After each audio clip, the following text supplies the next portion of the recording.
Hello all, Karl here, welcome back to yet another video on the channel.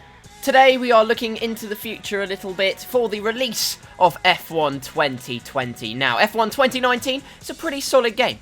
In my opinion, the best in the franchise. However, I feel like there are some significant improvements that could be made, which are going to be listed in this video. So let's not ramble on anymore, let's get straight in to a multitude of things that I think would improve next year's game.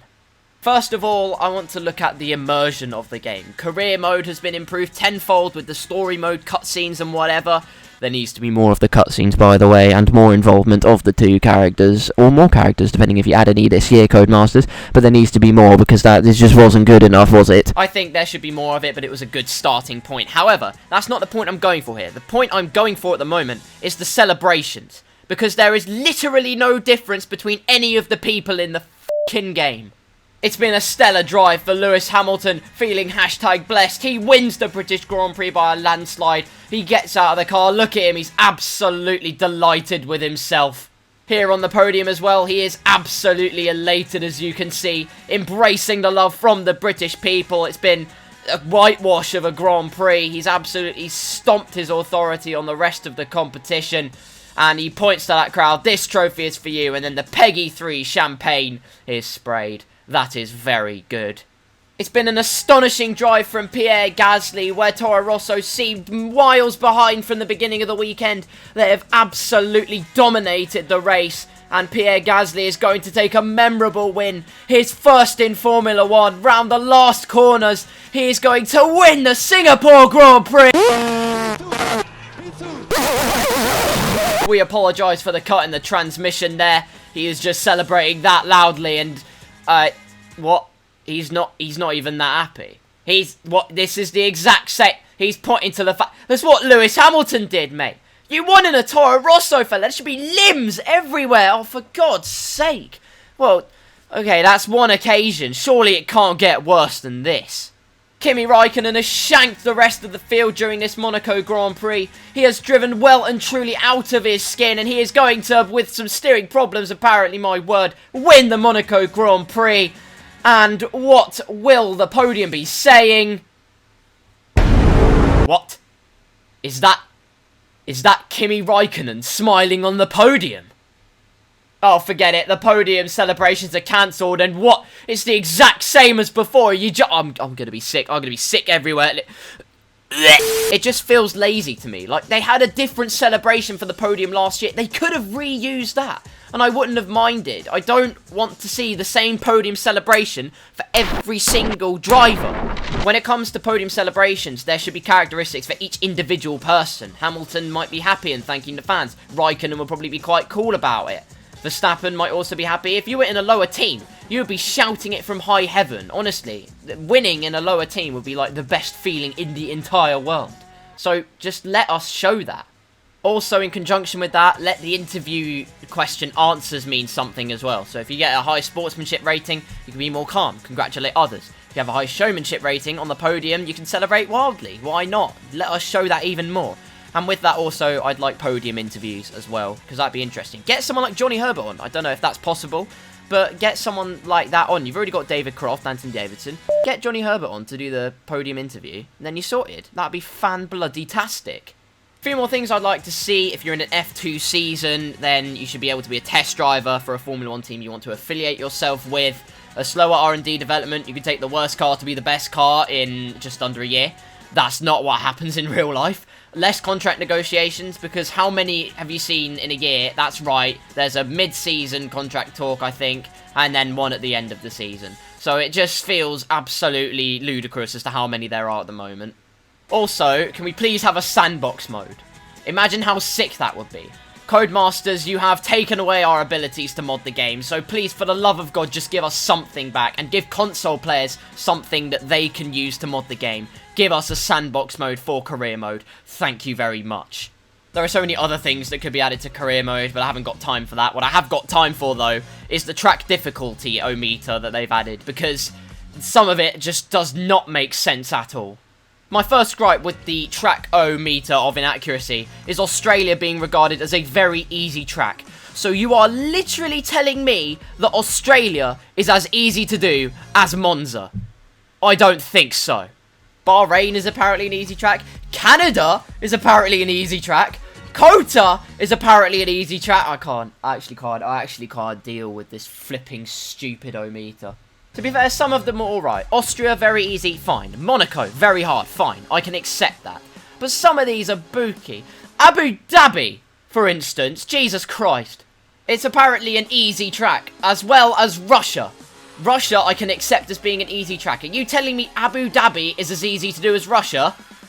Yeah, no you're not. It's ridiculous. Sort it out. Actually tell us what tracks are difficult and which ones aren't, because it's really, really bizarre.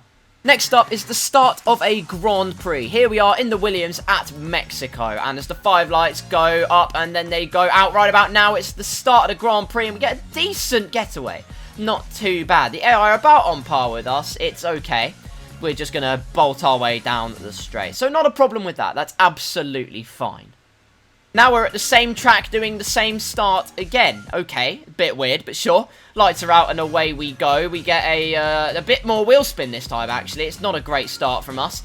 The AI seem very even compared to last time, though. So I don't really understand what's going on.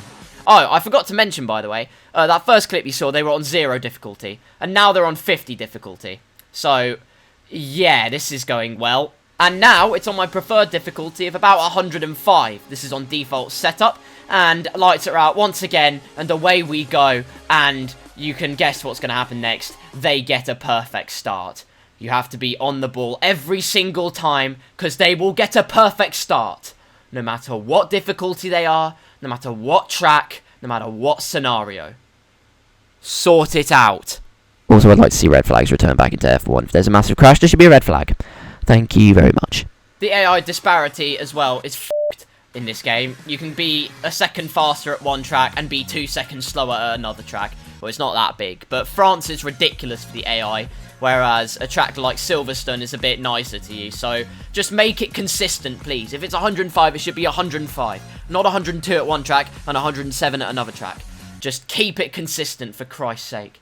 Multiplayer as well was an absolute show. I honestly cannot remember the last time I came out of a race and back into the lobby. I've been stuck on the black screen of death, frozen in time. I also want to iterate, this is an esports game.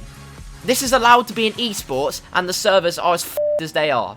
Can they just be sorted out? Because honestly, the general public are sick and tired of turning off the game just to get back into one race and have to repeat the same process. So please, please fix it.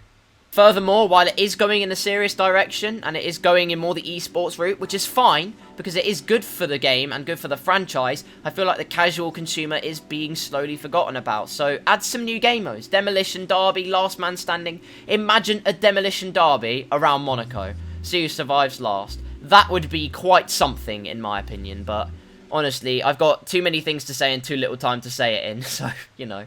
The handling feels weird as well, to me anyway. I feel like if I were to drive an F1 car, it would not feel like this. It's great fun. It's great fun, and it's absolute blast when you get it right. But I feel like if I were to drive an F1 car, it would not feel like this. I feel like there's just a little bit of realism that's lost. If you're going in a realism direction, which you currently are, I feel like adding that little bit more realism into the handling would be very, very nice.